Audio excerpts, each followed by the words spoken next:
dancers now to celebrate.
Harambee, before you see, by the way, Harambee means, what's the news? It's a powerful African word that deals with community and family.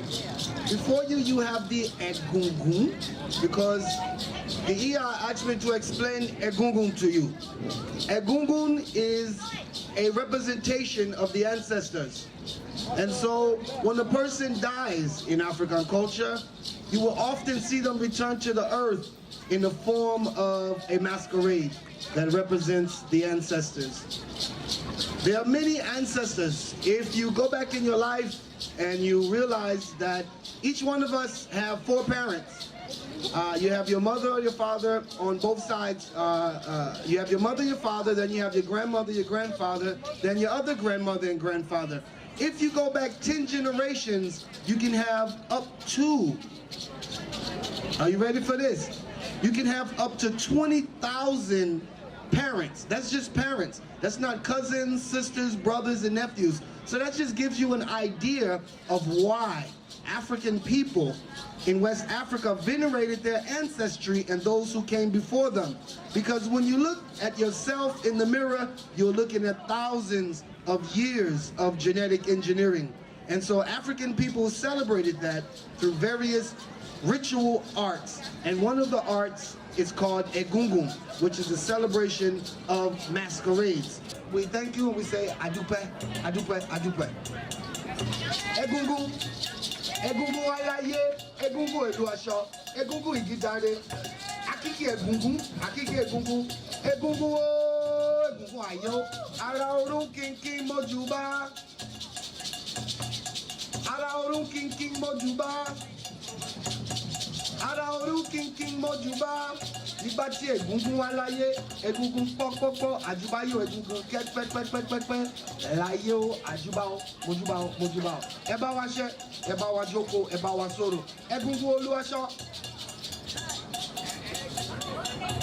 Ashe, Ashe, Ashe. I am His Royal Majesty Oba Adejuyigbe Egunjobi Oyewole Aladahunu Adefunmi. Oba Oloyotunji of Oyotunji Village and King of the Yoruba of North America. Okay. Would you please tell us where Olotunji Village is located? Oyotunji Village is located in South Carolina along that ancient corridor where African people were brought from, or stolen from West Africa rather, and forced to work in the South Carolina rice fields. There we call it the Gullah Geechee Corridor, which stretches from Jacksonville, North Carolina to Jacksonville, Florida. Oyotunji finds itself situated at the southernmost end of the Gullah Geechee Corridor near the county of Beaufort in a town called Shelton. Okay. Well, thank you very much. Well, may I ask how you were crowned as king of this village and of the African community in the United States? How was I crowned king of the Yoruba village in North America? Yes, sir. It was destined from birth. Yoruba people have a formula that they use to determine what a person would be in their lifetime.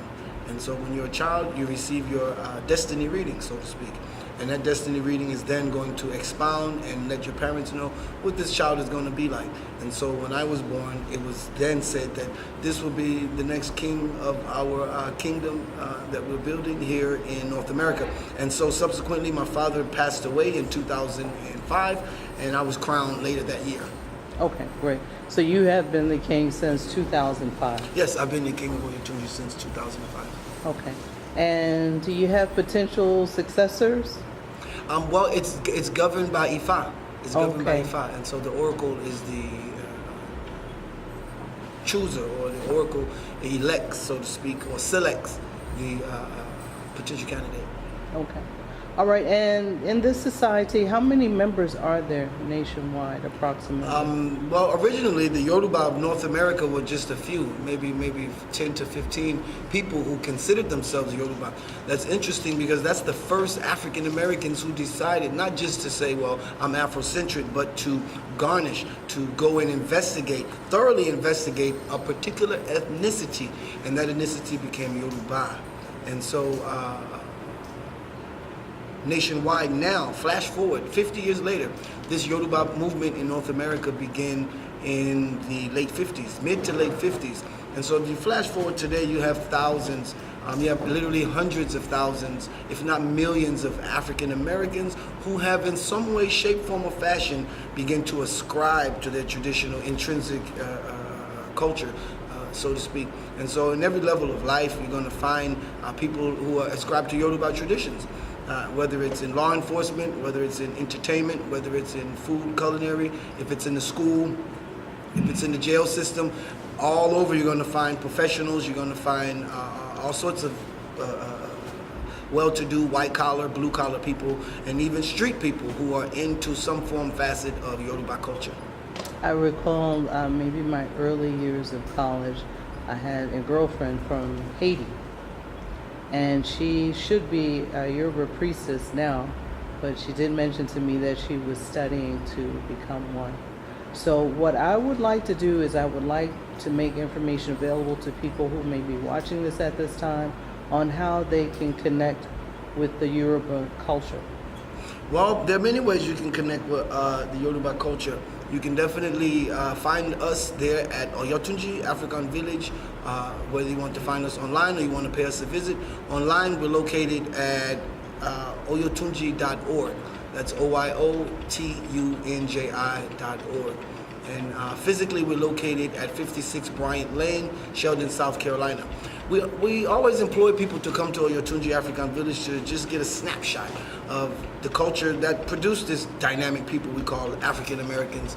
As you can see, they're putting on all of their antics outside on the stage right now. Some culture produce that magic in these people. Some cultures produce that. And so we offer people a snapshot of that culture when they visit Oyotunji African Village. There you can see the buildings, you can see the culture in an African environment as opposed to simply or merely just talking about it. And so we offer festivals, lectures, we offer experiences for people to come and reconnect with their ancestors. Okay, wonderful. And is the village open year-round? Yes, the village is open year-round. Oyotunji Yoruba Village is not necessarily an attraction, so to speak. It became an attraction. However, it was a place for African Americans to strike out on their own and begin their own self-determination and intentionally create their own community, govern it, build it, and maintain it. Okay. Well, thank you very much for speaking with us. I want everybody to please like 40 Acres News Media on Facebook and follow us by the same name on Instagram. Thank you for being here this year. No problem.